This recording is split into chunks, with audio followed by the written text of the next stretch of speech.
Hello, and today we kick off our 2024 Central Reads Bible reading plan with the Gospel of Luke. Now, there's a few things I want to say right off the bat. The first is watch the Bible Project videos to give you insights into kind of what's happening. They are excellent. They're all linked on the website. Make sure you watch those before you really get going.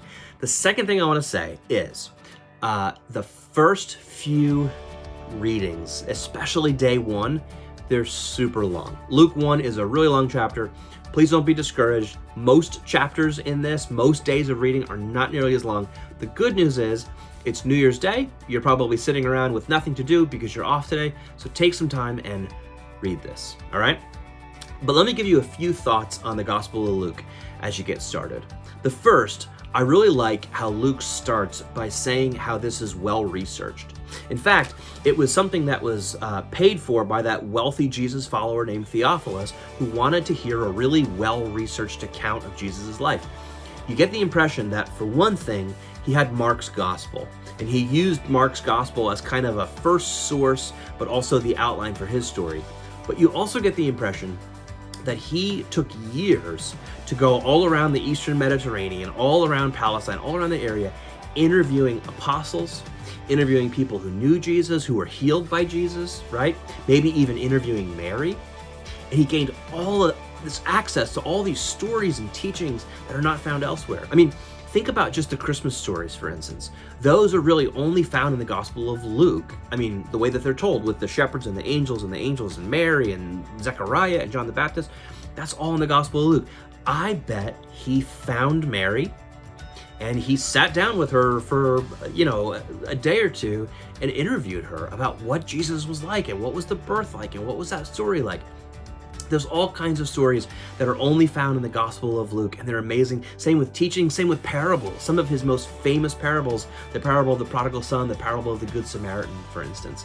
And it's also neat that there's a second volume that Luke also wrote and also researched called the Book of Acts. And it's the story of what happened to the Jesus movement after Jesus died and was raised from the dead and then ascended to heaven.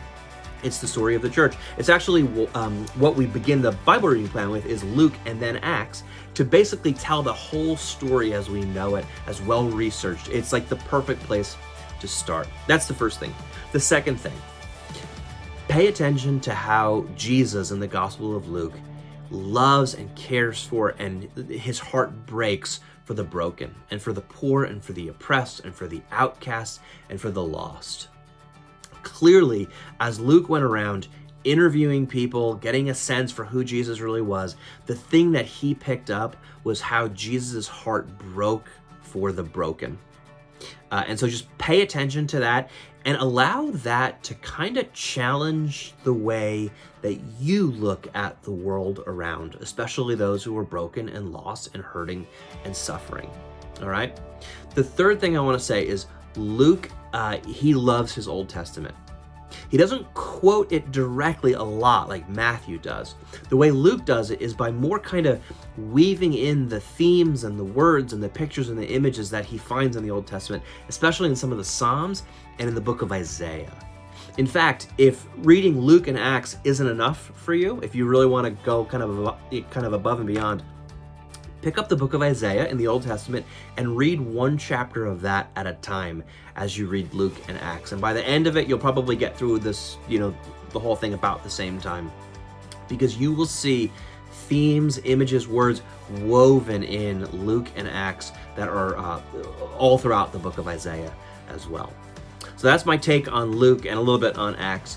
But I want to just congratulate you for getting started. Don't get discouraged because today is long again. As you're reading, if you have questions, if things don't make sense, look, things aren't going to make sense. Things don't make sense for me, and I read it professionally. I have all these books behind me that kind of help me read it. It's going to be confusing. That's okay. We're not supposed to understand everything right away anyway, or even as we go on in life. It's still confusing. Ask me. Talk to me after the service. Stop by. Email bible@cbcah.org. Go to the website and see the resources that we have there, especially those Bible Project videos. Watch them to gain insight. Listen, I am excited and happy to be starting to read the Bible together with you. January 1st, Gospel of Luke, as we kick off Central Reads together.